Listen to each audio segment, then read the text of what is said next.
The build that I'm going to show you today reminds me of OG Consecration. Remember in Final Shape when we first got Prismatic and Consecration Titans were ruining everything because nothing on the battlefield was left standing? Yeah, this is like the Arc version of that. Point Contact Cannon Brace got an update in Monument of Triumph. Along with armour sets, we only need to add a couple of components and we will become the Arc Consecration Titan. Today, I'm going to show you Thunderclap 101. Let's get into it. So the exotic we're using is of course Point Contact Cannon Brace. Now this got updated with Monument of Triumph. Essentially now what it does is when you charge it up, it does more damage, but it also creates a lightning field around you, so all ads will just be jolted and die. And also, any targets you kill will regenerate melee energy. Now we're going to pair this with a couple of things to ensure that our Thunderclap will always be active. The first thing we're going to use is Delicate Tomb. Now this exotic will generate Ionic Traces for us when we kill any enemy. Major enemies guarantee us an Ionic Trace, and what Ionic Traces do for the build is they regenerate more Thunderclap energy. We're also going to take Spark of Ions in our fragment, which states that defeating a jolted target or defeating a target with Bolt Charge creates Ionic Trace. So we're getting even more energy from our Thunderclap because the enemies around us will automatically be jolted, ads will just be incinerated instantly, and then bigger beefier targets will be taken out by a Thunderclap. So it means more Ionic Traces. Now Spark of Ions does have a cooldown built in, but there is a way we can get around that, and that is with the use of the Luminopotent armour set. With 4 pieces, final blows with Jolt or against jolted combatants will create Ionic Traces.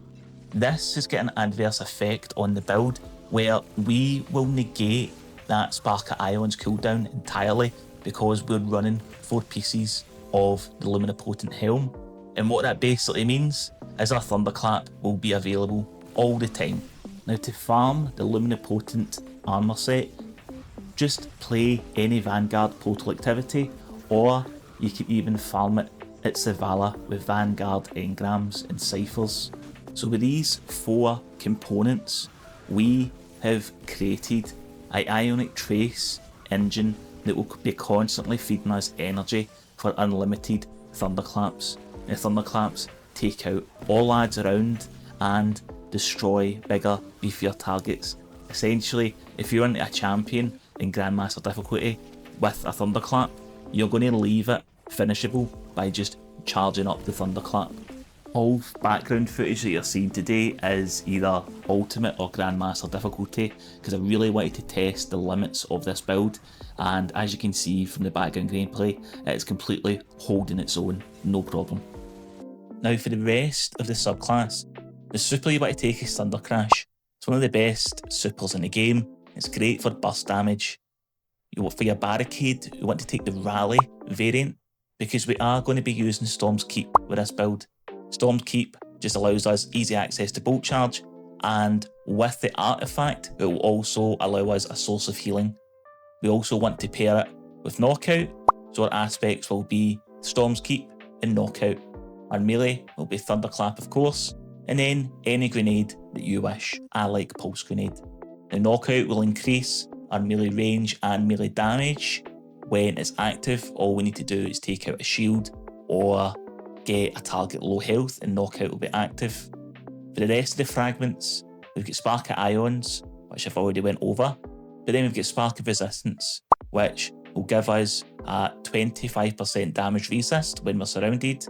Spark of Discharge, so Arc Weapon Final Blows have a chance to create an Ionic Trace.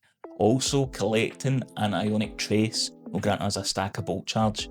Now, we're using Delicate Tomb, that will be the main workhorse of the build, so we'll be generating even more Ionic Traces as it's an arc weapon, but also collecting an Ionic Trace will grant us a stack of Bolt Charge, so we'll be generating Bolt Charge all the time because of the amount of Ionic Traces we'll be getting.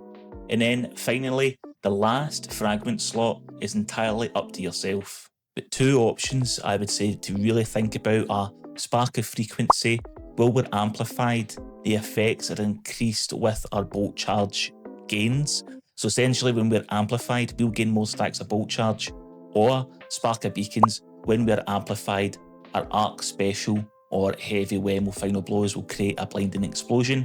And what that will mean is, as we're using Delegate Tomb, everyone who is around anything we kill will become blinded, and basically they won't shoot back, and it adds a little bit of survivability to the build. Speaking of survivability, we'll get 15% damage resist from being amplified, and targets will be less accurate against us. Then we'll have 25% from Spark of Resistance, and then with the artifact we're going to set it up that we can get heals from any bolt charge. For the artifact we'll be using Tablet of Ruin, so we'll want to take Dielectric.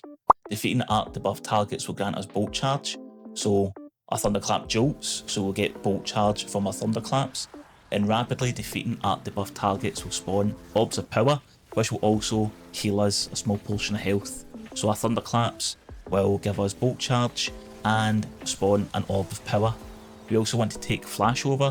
When we gain maximum bolt charge, we become amplified, and lightning bolts will deal more damage, which is great for us because we'll be getting bolt charge all the time. Then we want to take Defibrillating Blast. When damaging targets with bolt charge, it jolts them and heals us. So we're constantly jolting, we're constantly being amplified, we're constantly generating ionic traces. Then the rest of the artifact is up to you. I like Particle Reconstruction to give Delicate Tomb a little bit more oomph and damage. Gold from Lead, picking up special ammo has a chance to grant heavy ammo. We'll be using the special a lot, so we'll be picking up a lot of special ammo, so that will give us more chance of heavy ammo. Elemental Siphon, rapid final blows with arc weapons will create an elemental pickup, which for us is Ionic Trace, and elemental pickups will grant us super energy, so we are now generating more super by collecting Ionic Traces. Then also hold the line if you're using a machine gun, which I tend to do with this. I love 21% Delirium with Trickle Charge and Gear Shift because I did a previous video, but this combo is the ultimate arc weapon fantasy. 35% damage for getting Gear Shift times 5 from just using our abilities, and then Trickle Charge will ensure we will never need to reload.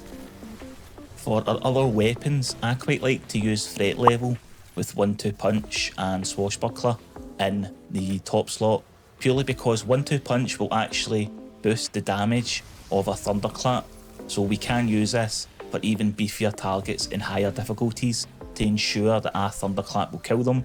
And then the heavy, I like 21% Delirium. I also really like Temptation's Hook with Attrition Orbs and Jolting Feedback. It's a very good anti-barrier weapon, but the heavy slot and the top slot are completely your choice. Double Special is very viable with this build, even when you're running under 100 weapon stat. Speaking of stats, you want 200 melee, so 160 melee and then 2 melee fonts would be ideal, and then you can focus into super and weapons, whatever your current armour allows, but try and aim for 200 melee so that you can get those amazing one-shot Thunderclaps that you'll have all the time. For your mod setup, just use super fonts and melee fonts in the top and the gauntlets. For your chest, I would suggest running an arc generation mod to give Delicate Tomb a little bit more ammo generation, and then in your boots, I like to use a couple of arc fonts along with an arc scavenger to grant us more ammo for Delicate Tomb. And then in your class, use Reaper, Time Dilation and Powerful Attraction, so that when we use our Rally Barricade, we will generate an orb the next kill, and our fonts last a little bit longer, then we'll collect any orbs around us as we use our Rally Barricade.